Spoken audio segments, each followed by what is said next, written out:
Hello, class. We're here to read a long chapter called In Like a Lion. On page 179 is where it starts. I'm not going to read the whole thing. I think I'll divide it into 3 parts. So please follow along with me. I never guessed I'd be a good basketball player. I mean, I'd always loved ball, mostly because my father loved it so much, and because Rowdy loved it even more. But I'd figured I'd always be one of those players who sat on the bench and cheered his bigger, faster, more talented teammates to victory and or defeat. But somehow or another, as the season went on, I became a freshman starter on a varsity basketball team. And sure, all of my teammates were bigger and faster, but none of them could shoot like me. I was the hired gunfighter. Back on the res, I was a decent player, I guess, a rebounder and a guy who could run up and down the floor without tripping. But something magical happened to me when I went to Reardon. Overnight, I became a good player. I suppose it had something to do with confidence. I mean, I'd always been the lowest Indian on the reservation totem pole. I wasn't expected to be good, so I wasn't. But in Reardon, my coach and the other players wanted me to be good. They needed me to be good. They expected me to be good. And so I became good. I wanted to live up to expectations. I guess that's what it comes down to, the power of expectations.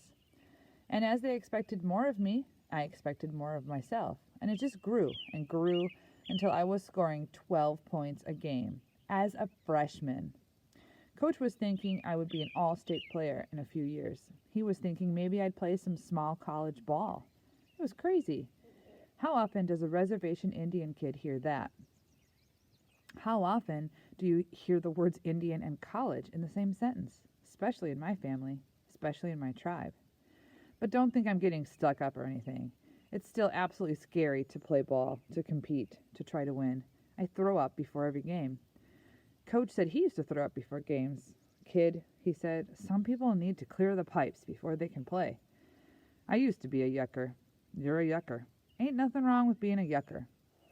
So I asked Dad if he used to be a yucker. What's a yucker? He asked. Somebody who throws up before basketball games, I said. Why would I throw up? Or why would you throw up? Because I'm nervous. You mean because you're scared? Nervous, scared, same kind of things, aren't they? Nervous means you want to play. Scared means you don't want to play. All right, so Dad made it clear. I was a nervous yucker in Reardon. Back in Welpinit, I was a scared yucker. Nobody else on my team was a yucker. Didn't matter one way or the other, I guess. We were just a good team, period. After losing our first game to Welpinit, we won 12 in a row. We just killed people, winning by double figures every time. We beat our arch rivals, Davenport, by 33. Townspeople were starting to compare us to the great Reardon teams of the past. People were starting to compare some of our players to great players of the past. Roger, our big man, was the new Joel Wetzel. Jeff, our point guard, was the new little Larry Soliday. James, our small forward, was the new Keith Schultz. But nobody talked about me that way. I guess it was hard to compare me to players from the past. I wasn't from the town, not originally, so I would always be an outsider. And no matter how good I was, I would always be an Indian. And some folks just found it difficult to compare an Indian to a white guy. It wasn't racism, not exactly. It was, well, I don't know what it was. I was something different, something new. I just hope that 20 years in the future, they'd be comparing some kid to me. Yeah, you see that kid shoot? He reminds me so much of Arnold Spirit. Maybe that will happen. I don't know.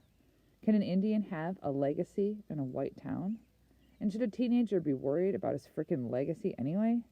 Geez, I must be an egomaniac. Well, anyway, our record was 12 wins and 1 loss when we had our rematch with Welpinit. They came to our gym, so I wasn't going to get burned at the stake. In fact, my white fans were going to cheer for me like I was some kind of crusading warrior. There you can see the drawing of the devil on the left in the Welpinit gym. White lover, boo! And the quarter being thrown at his head, and he's thinking, who am I? And then in the Reardon gym, the drawing of him as an angel, and the fans shouting, "Destroy them, Arnold! Yay!" And he's still thinking, who am I? Geez, I felt like one of those Indian scouts who led the U.S. cavalry against other Indians. But that was okay, I guess. I wanted to win. I wanted revenge. I wasn't playing for the fans. I wasn't playing for the white people. I was playing to beat Rowdy. Yep, I wanted to embarrass my best friend. He'd turned into a stud on his team. He was only a freshman too, but he was averaging 25 points a game. I followed his progress in the sports section. He'd led the Welpinette Redskins to a 13-0 record. They were the #1 ranked small school in the state. Welpinette had never been ranked that high, and it was all because of Rowdy. We were ranked #2, so our game was a big deal, especially for a small school battle. And mostly because I was a Spokane Indian playing against his old friends and enemies. A local news crew came out to interview me before the game. "So, Arnold, how does it feel to play against your former teammates?" the sports guy asked me. "It's kind of weird," I said. "How weird?" "Really weird." Yep, I was scintillating. The sports guy stopped the interview. "Listen," he said, "I know this is a difficult thing. You're young. But maybe you could get more specific about your feelings." "My feelings?" I asked. "Yeah, this is a major deal in your life, isn't it?"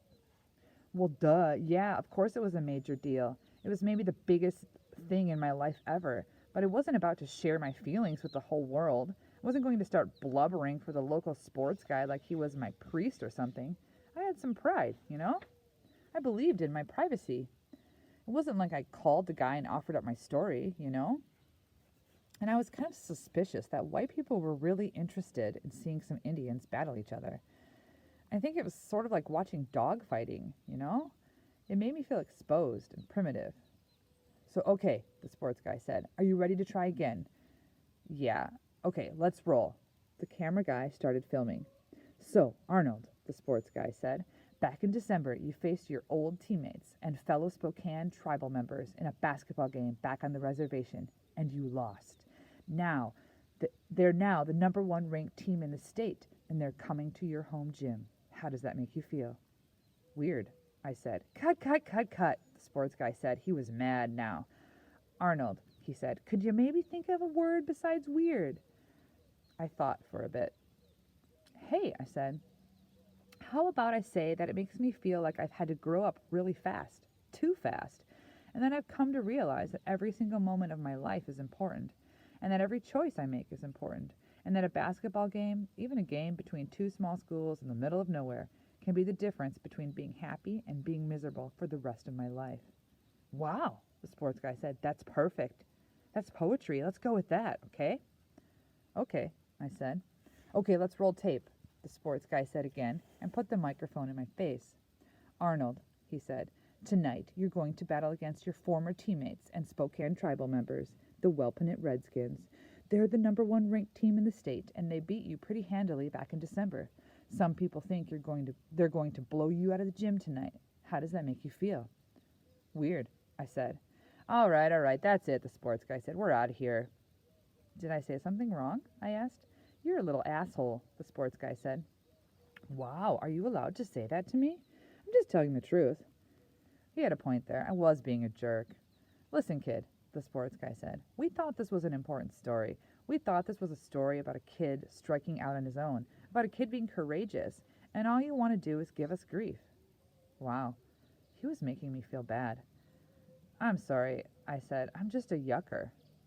"What?" the sports guy asked. "I'm a nervous dude," I said. "I throw up before games. I think I'm sort of, metaphorically throwing up on you. I'm sorry. The thing is, the best player on Welpinette, Rowdy, he used to be my best friend, and now he hates me. He gave me a concussion that first game, and now I want to destroy him. I want to score 30 points on him. I want him to remember this game forever." "Wow," the sports guy said. "You're pissed." "Yeah, you want me to say that stuff on camera?" "Are you sure you want to say that?" "Yeah." "All right, let's go for it." They set up the camera again, and the sports guy put the microphone back in my face. Arnold, you're facing off against the #1 ranked Wellpinit Redskins tonight, and their all-star Rowdy, who used to be your best friend back when you went to school on the reservation. They beat you guys pretty handily back in December, and they gave you a concussion. How does it feel to be playing them again? I feel like this is the most important night of my life, I said. I feel like I have something to prove to the people in Reardon, the people in Wellpinit, and to myself. And what do you think you have to prove? The guy asked. I have to prove that I am stronger than everybody else. I have to prove that I will never give up. I will never quit playing hard. And I don't just mean in basketball. I'm never going to quit living life this hard, you know? I'm never going to surrender to anybody. Never, ever, ever. How bad do you want to win? I never wanted anything more in my life. Good luck, Arnold. We'll be watching. And we're going to stop there for today. Next time, the big game.